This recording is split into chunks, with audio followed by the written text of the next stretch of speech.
Welcome to Massive Beers. My name is Matt. We do beer stuff. Sometimes we do this kind of beer stuff. Mystery beers. Courtesy of my boy Cameron.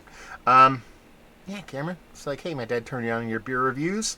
Could you please drink some beers that I would send your way? It's a very, very, very rough job, but this dude's up for doing it. So let's dive into it. If you don't know what mystery beers are, they are beers that people send me and other beer people on YouTube. And we drink them. We talk about them. We try to guess what kind of beer it is. Sometimes we try to guess the exact beer if we're feeling a little bit saucy. This would be number 4, my boy Cameron. He's from Wisconsin. He said 1 through 3. He sent me 5. 1, 2, 3, 4, 5. 5 beers. This would be number 4. He said 1, 2, 3. We're from Wisconsin. So I guess this might not be from there. Who knows? Or maybe he's messing with me. I don't know. Classic mystery beer labeling. Beer-wise, that's clear beer. I mean, that's like, if I were to give this the old Wojperowski, as you can see, that's clear beer. I mean, there's a subtle haze to it. Nothing too crazy. So immediately your brain jumps to either like a West Coast pale, unfiltered lager, craft lager, because it does have a subtle haze to it. Something along those lines. Could be a Berliner for all I know. You know, just over index finger ahead on it. It looks crispy and crushable. Let's put it that way. Let's see if the nose knows. I always say the nose knows. Sometimes it doesn't know.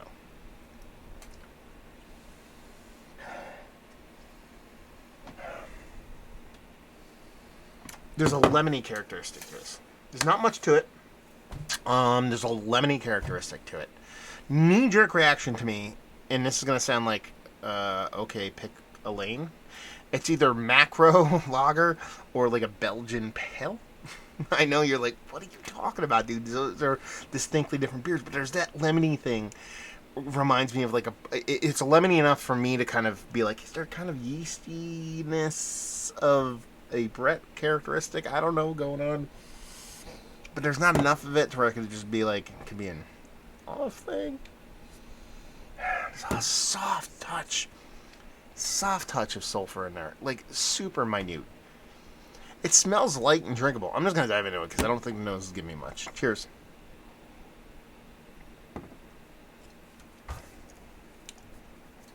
Oh, there's a big lemon thing in here.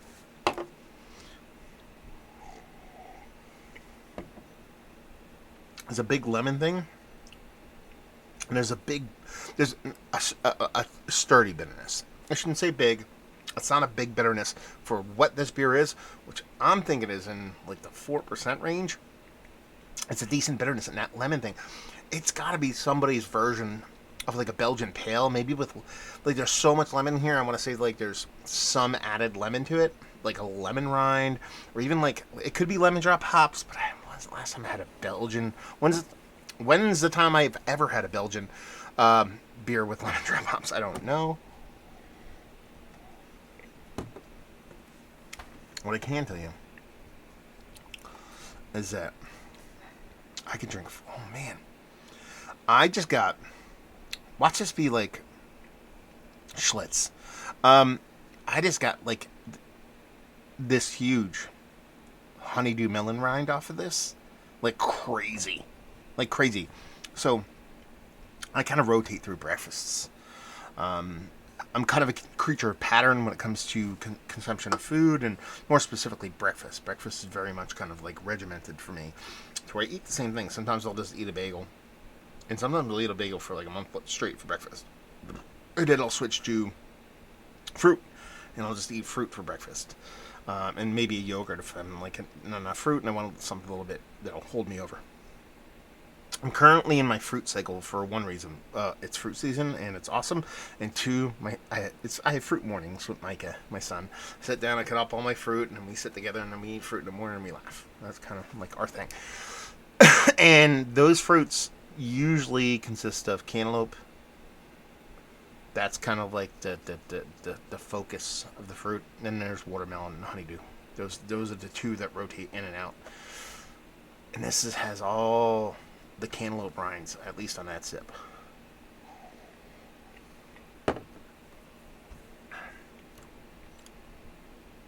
It's got to be somebody's like. I'm sticking with my guns. I'm saying it's somebody's table beer. slash single slash Belgian pale. But it's gonna be somebody's. It's gonna be somebody's like 4.2% like hoppy pale ale. That's what it's gonna be. But there's something to the yeast in this. I don't know if it's a subtle cardamom-y peppery thing, or it's just that lemoniness. I don't know if there's a touch of Brett floating around in this thing, or whatever the hell it may be. But that's what I think it is. So let's settle on a number. Let's settle on a style and just call it quits. Because I'm not guessing this. I mean, knee-jerk reaction. I want to call this Spotted Cow or something. I mean, it's not in a bottle, but something like that from New Glarus. But he said 4 and 5 are not Wisconsin, so I'm going for it. Actually, it's kind of like very much like Framey, like a Framey Belgian pale. But that would be in a bottle also. So I'm going to call this a 4.2% Belgian pale ale with Brett.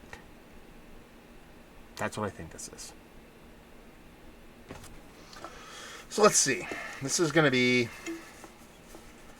Ham's Special Extra from Pittsburgh. It's somebody's pale ale. It's somebody's 4.8% pale ale that they might call West Coast. Is what I think it's going to be called, but what I'm tasting is a completely different thing. So what do we have here? This is Falling Knife. It's a collab. It's Falling Knife Brewing. It's $14.99 per 4-pack. It's an Italian Pilsner. I get where in Maplewood. Convivo?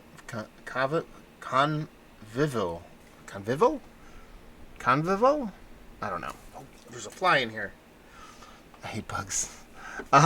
Anyway, drink fresh. It's 5.2%, so it's up there in ABV. I thought it was in the mid to low 4s. This is from 513, so it's 3.5 months old. Label art. It's a suckling pig ready to get poked up and cooked. Or maybe that was already cooked and ready to serve. That's medieval times little suckling pig. Awesome can art. I think this is delicious. Italian Pilsner, I get where they're going. It's a hop combination that instilled that kind of mango citrus thing for me. But there's a yeast thing in it that to me just came off of like Belgian singly rather than Italian Pilsnery.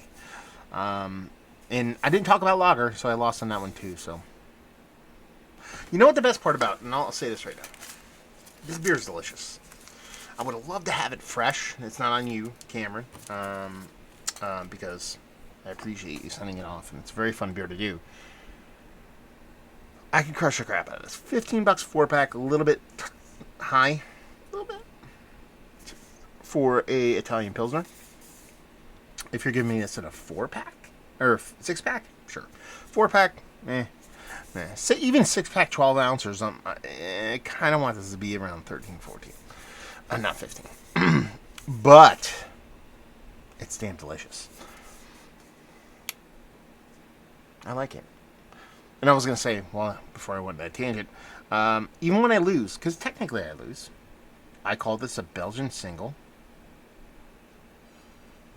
And it's an Italian Pilsner. It's completely not the beer that I said it would be.